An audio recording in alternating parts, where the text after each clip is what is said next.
Hello dear students. तो आज हम लोग नया चैप्टर स्टार्ट कर रहे हैं जिसका नाम है वेव ऑप्टिक्स। बेसिकली अभी तक हम लोगों ने रे ऑप्टिक्स पढ़ लिया। रे ऑप्टिक्स के अंदर रिफ्लेक्शन पढ़ लिया, रिफ्रैक्शन पढ़ लिया, उसके बाद लेंस, प्रिज्म, ये सब पार्ट कवर अप करते हुए हम लोग एक नए चैप्टर में आए, वेव ऑप्टिक्स। अब ये जो लाइट है ना, ये सिर्फ रिफ्लेक्शन रिफ्रैक्शन तक सीमित नहीं रहती, बल्कि ये कुछ और फेनोमेनन्स भी शो करती है, जैसे कि इंटरफेरेंस हो गया, डिफ्रैक्शन हो गया, पोलराइजेशन हो गया। और ये जितने भी फेनोमेनन्स है ना, ये किसके द्वारा शो होते हैं? वेव्स के द्वारा। इसका मतलब कि लाइट वेव की तरह भी बिहेव करती है। तो फिजिक्स का वो ब्रांच जो वेव नेचर ऑफ लाइट को स्टडी करे, उसको हम बोलते हैं वेव ऑप्टिक्स। सो वेव ऑप्टिक्स क्या है? It is the branch of physics which deals with the wave nature of light. ठीक है ना? So it is the branch of physics which deals with the wave nature of light. अभी देखिए, light के जो models थे, दो model थे, एक वेव मॉडल और एक कॉर्पस्कुलर मॉडल। कर्पस्कुलर मॉडल में क्या था बेटा? ऐसा माना जाता था कि light is a stream of tiny particles, कि जो लाइट है वो छोटे छोटे टाइनी पार्टिकल से बनी हुई है, और ये जो टाइनी पार्टिकल्स है ये सोर्स से चारों डायरेक्शन में निकल रहे हैं। कोलिजन के समय में ये माना जाता था कि कोलिजन जो हो रही है उसके अंदर मोमेंटम कंजर्व रह रहा है, और ये जो कोलिजन होती है इस स्ट्रीम ऑफ पार्टिकल्स और बाकी ऑब्जेक्ट के बीच में, ये इलास्टिक कोलिजन होती है। तो इससे जो साइंटिस्ट थे उस समय, वो रिफ्लेक्शन और रिफ्रैक्शन को, इन सारे जो फिनोमेनन थे, रिफ्लेक्शन हो गया या रिफ्रैक्शन हो गया, इनको वो एक्सप्लेन कर पा रहे थे। लेकिन दिक्कत यहाँ पे ये आ गई थी कि इससे ना तो इंटरफेरेंस को एक्सप्लेन किया जा सकता था, ना ही डिफ्रैक्शन को एक्सप्लेन किया जा रहा था, और ना ही पोलराइजेशन एक्सप्लेन हो पा रहा था। तो इन सब फिनोमेनन को एक्सप्लेन करने के लिए एक नई मॉडल जो हाइजन ने दी थी, और उसको अपन वेव मॉडल कहते हैं। ठीक है ना? तो आइए पहले कॉर्पस्कुलर मॉडल थोड़ा सा अपन देख लेते हैं, उसकी थ्योरी, फिर अपन वेव मॉडल की तरफ बढ़ जाएंगे। ठीक है? ठीक है, तो ये देखिए कॉर्पस्कुलर मॉडल है। इसके अंदर हम पूरा तो नहीं रीड करेंगे, जो इंपॉर्टेंट पॉइंट्स है वो बता देंगे, बाकी आप पूरा रीड कर सकते हो। ठीक है ना? तो कॉर्पस्कुलर मॉडल के अनुसार एक ल्यूमिनस बॉडी जो लाइट एमिट करी है, emits a stream of particles in all direction। जैसे कि मैंने बोला था, छोटे छोटे पार्टिकल्स इन ऑल डायरेक्शन वो एमिट करती है। This particles are assumed to be very very tiny. ठीक है ना? It explain the laws of reflection and refraction of light at an interference using the concept of, देखो, elastic collision and momentum conservation. ठीक है ना? अब Newton ने इस मॉडल को फर्दर डेवलप किया, और इसने एक्सप्लेन किया कि sensation of colours at the retina of the eye, और जो स्पेक्ट्रम फॉर्म हुआ था प्रिज्म का, जो अपन ने देखा विबग्योर, वो भी न्यूटन ने इस मॉडल से क्या किया? प्रेडिक्ट किया। और उसके बाद this model predicted that if a ray of light on refraction bent towards the normal, then the speed of light would be greater in the second medium। अच्छा, यहाँ पे ये जो प्रिडिक्शन था ये गलत हो गया था। ठीक है ना? ये वाला पार्ट हम एक बार पढ़ते हैं, इंपॉर्टेंट है। This model predicted that if a ray of light on refraction bend towards the normal. अब याद कीजिए, जो रे ऑफ लाइट वो बेंड टुवर्ड्स द नॉर्मल कब होती है? जब वो रेयरर से डेंसर मीडियम में जाती है।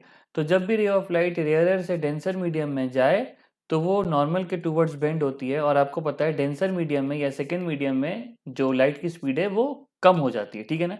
देखो क्या लिखा हुआ है, then the speed of the light will be greater in the second medium. तो ये गलत है।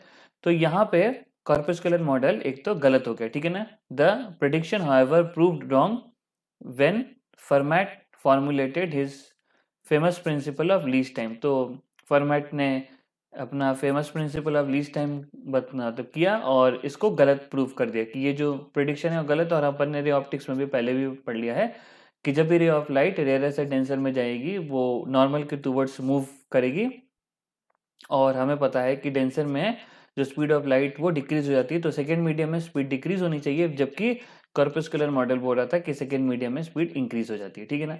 अब कुछ और भी दिक्कत थी कि ये लॉ, जो कॉर्पस्कुलर मॉडल है, ये रिफ्लेक्शन रिफ्रैक्शन को तो सही साबित कर दे रहा था, लेकिन ये कुछ और फेनोमेनन है जैसे कि इंटरफेरेंस, पोलराइजेशन और डिफ्रैक्शन, इन सब को वो एक्सप्लेन नहीं कर पा रहा था। तो इन सब को मद्देनजर रखते हुए हाइगन ने एक और मॉडल दिया जिसको अपन कहते हैं वेव मॉडल, है ना? तो ये वेव मॉडल भी थोड़ा सा अपन देख लेते हैं। तो इसके बाद क्या हुआ कि क्रिश्चियन हाइगन ने अपना वेव मॉडल दिया, और क्रिश्चियन हाइगन ने बोला कि जो लाइट है वो वेव की तरह बिहेव और उससे इंटरफेरेंस, पोलराइजेशन और डिफ्रैक्शन सब अच्छे तरीके से एक्सप्लेन भी हो रहे थे लाइट के। लेकिन दिक्कत क्या आ गई कि उस समय जो साइंटिस्ट थे, उस समय जो न्यूटन था उसका बहुत ज़्यादा बोलबाला था। तो उस समय जो साइंटिस्ट थे वो न्यूटन की जो बात है उसको पत्थर की लकीर मानते थे।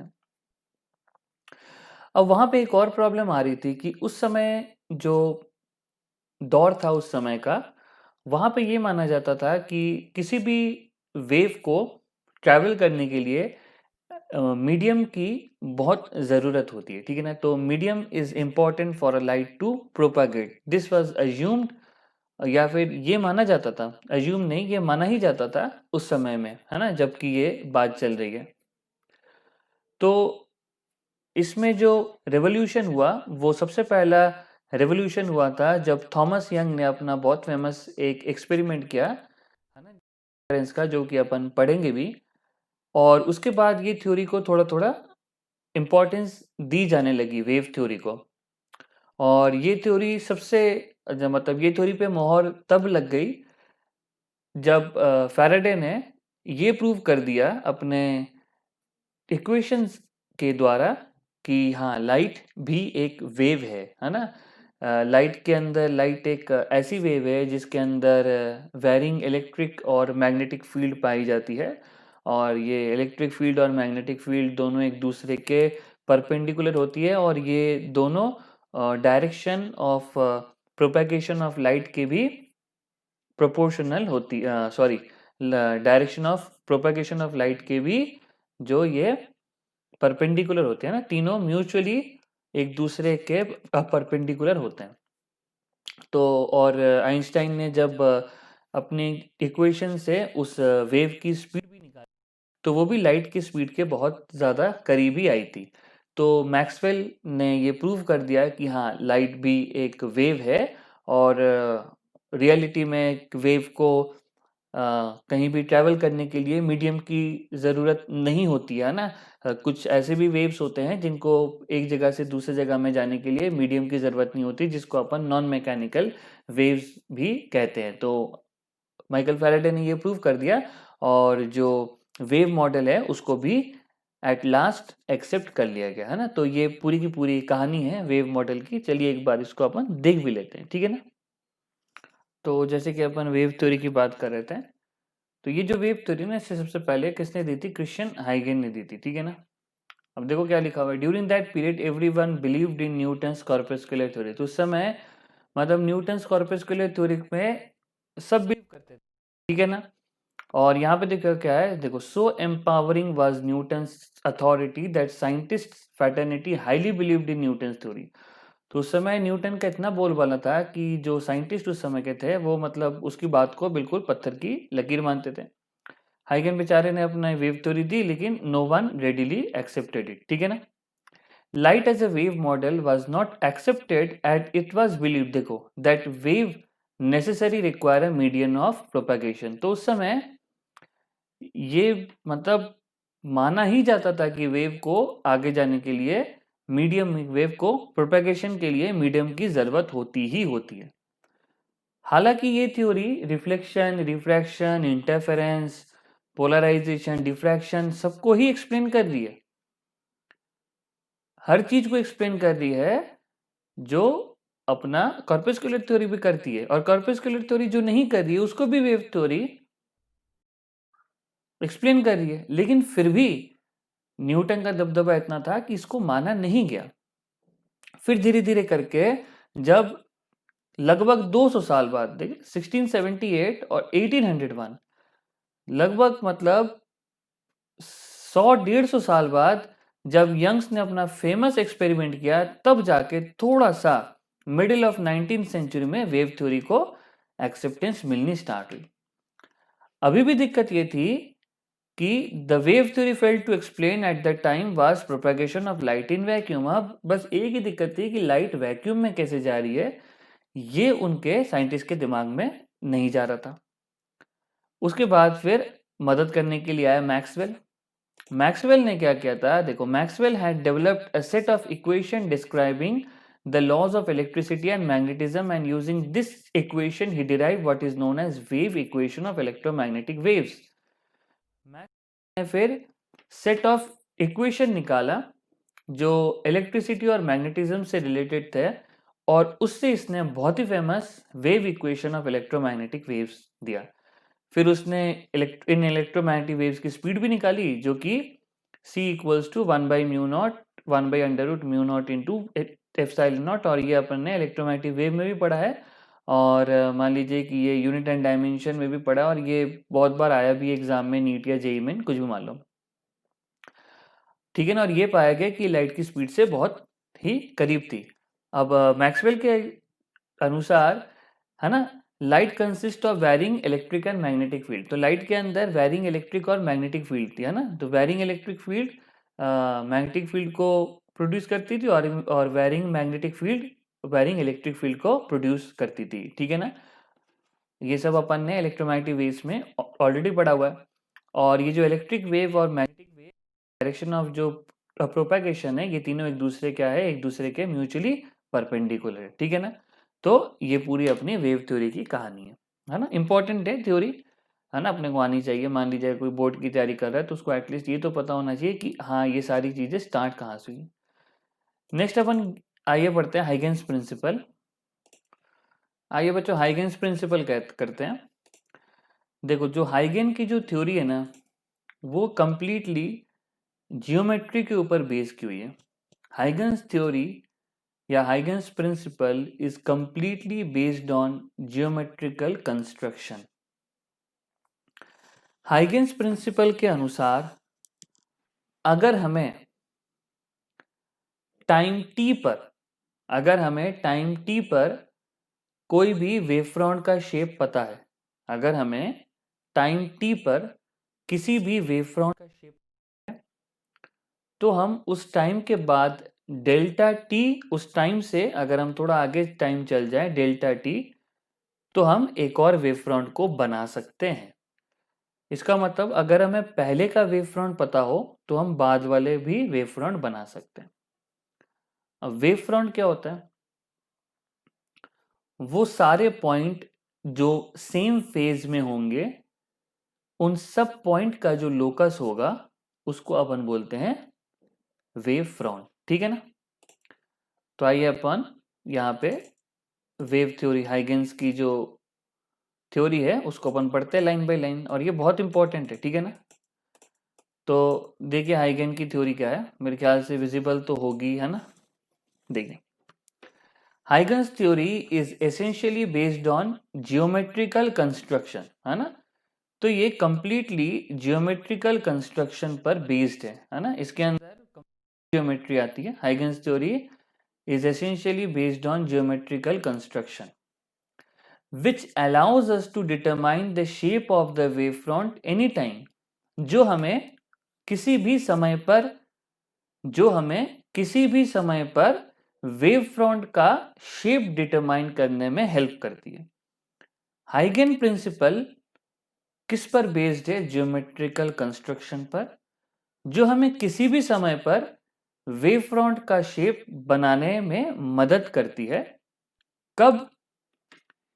If the shape of wave front at an earlier time is known, अगर हमें पहले के शेप का वेव फ्रंट पता है तो हम बाद वाले शेप का भी वेव फ्रंट इजीली निकाल लेंगे।